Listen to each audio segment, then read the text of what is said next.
Miarabanao manokana amin'ny anaran'i Jesosy Kristy Tompo a. Amin'izao fotoana manokana izay andraisantsika fiainana avy any an-danitra zao. Zao nolazainy marika toko 10:1-5. Hoy ny tenin'Andriamanitra hoe ary Jesosy namaly azy hoe inona ny tianao ataoko aminao.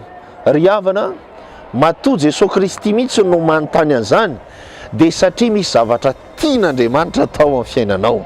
Misy zavatra tian'Andriamanitra ho tanterahana amin'ny fiainanao. Misy zavatra tian'Andriamanitra homenanao manokana. Ary misy zavatra tian'Andriamanitra anaporofona aminao fa Andriamanitra izy. Misy zavatra tian'Andriamanitra ho aseho amin'ny fiainanao ary ho kasihana amin'ny fiainanao. Ry havana malala amin'ny Tompo, fa ny zava-dehibe androany, inona ny tian'Andriamanitra ataonao, tianao ataon'Andriamanitra aminao. Fa raha misy zavatra tianao ataon'Andriamanitra aminao, dia ny vahaolana tsotra dia ny miresaka aminy.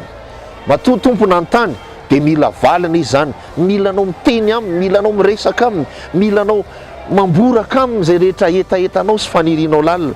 Inona ny tianao ataon'ny Tompo aminao, dia manasanao ahery hivavaka, ho tia mivavaka, tsy tsahatra hivavaka ary azoto hivavaka, fa isaky ny mivavaka ianao.